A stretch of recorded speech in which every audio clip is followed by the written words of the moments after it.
Well, I'll tell you what, it's just exciting for us to be out here and get going with our, we're calling it training camp. Some people call it fall camp or summer camp. We're lucky to be in this environment. I think it's just going to be outstanding for our football team. This campus is perfect for what we're trying to accomplish. The setting is great.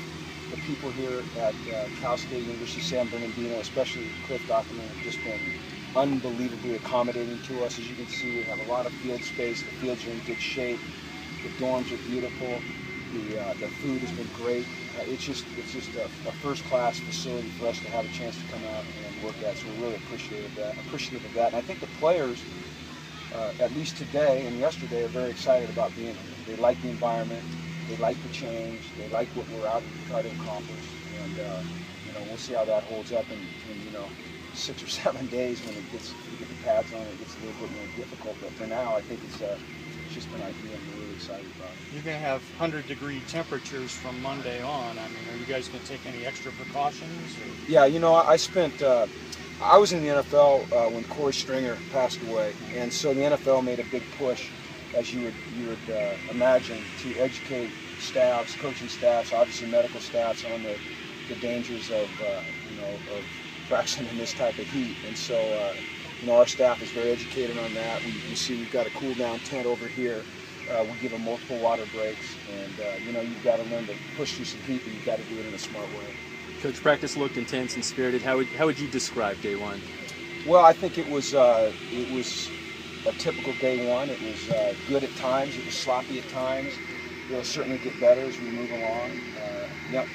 A lot of the freshmen that haven't been with us have to adjust to our tempo, our pace, the way we do things, and we expect them to do that quickly, and they will. But I was excited about their enthusiasm. I was excited about the spirit they showed, and I think we're off to a good start. But once again, it's a start, and we've got a long ways to go. Coach, can you break down how different your offense is from what's called the pistol? I can't, because I don't know. I don't know what a pistol is, so I'm incapable of making that comparison. I have no experience with it. Coach, is it true that you made other players give up their cell phones? No, I didn't make the players give up their cell phones. Did they voluntarily turn them in? I don't know. I mean, I don't know. Some of them may have, but I don't think that's a standard thing. And cell phones do appear to be working today. So. Yeah. Beyond, just you talked about how your impression of the facility and things like that. What do you see as advantages of getting away? I mean, what's the biggest thing you want to accomplish by having a camp away from campus? Well, I think we come out here and it eliminates some of the distractions that we have at home. It gets us away together as a team. We're going to be able to spend a lot more time together, getting to know each other, going through some difficult times together, having some fun together. When you're back at home, some of the guys stay in their apartments, some of them stay in the dorms. They're in a familiar environment, and so they go to familiar places. And here, it's not familiar, it's unfamiliar. They're all staying in the dorms, all in close quarters. And so I think it's just a chance for us to start to really bond as a team.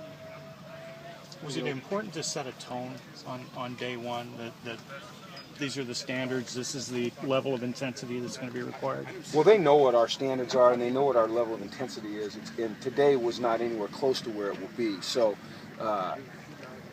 every day it ought to amp up more and more as they learn, how they, not necessarily what the intensity we want, but they become more familiar with the plays that we run and the defenses that we call and the techniques that we're asking them to execute. And as they do those things, then we'll move faster and quicker through practice. You're going to let them attempt the climbing wall over there? I haven't seen the climbing wall yet. There's a climbing wall. wall. I think that we will probably stay off the climbing wall. There's enough danger right out on this grass. We don't need to be. No, we might hit those hills a little bit over there, but no climbing walls. Any thoughts on Anthony Barr today? He looked like he was healthy, which is a good sign because he hadn't been healthy for us in the practice situation since early in the spring, and looked explosive like he always has, athletic like he always has. But I think you need to be careful about making or analyzing or making predictions about what a guy's going to be too early in camp. I think we have to let it play out a little bit. Do you have any updates on some of your injured guys? Sure. We held some guys out. Colby Seibert, who's a freshman, he is experiencing some back difficulties, so we held him out. He was on the side with our strength and conditioning coach. Luke Gain has his hernia still bothering him, and he's actually about ready to practice. It's more just getting him in shape before we put him out on the field. You know, you have to make sure that those guys have gone through a progression. Ricky Marvray did a lot of stuff early in practice, and then we moved him over to the side when we got to a little bit more physical part of the practice. Ellis, you know, we held him out. His knee, he's progressing very, very well. Ryan Medina, his shoulder, he was like Ricky, he was in the parts of practice that were going to be non-contact. And even though we're in shorts, there's going to be at times some minimal contacts. We're keeping him out of that. Dylan Price, we kept him out. He's been having some low ab muscle issues. Chris Ward's back has bothered him, so we kept him out. Torian White, he was experiencing some chest pains, and so we want to get him checked out before we put him on the field. And then John Young, last week, unfortunately, tore his patella tendon, and he's going to be out for the year.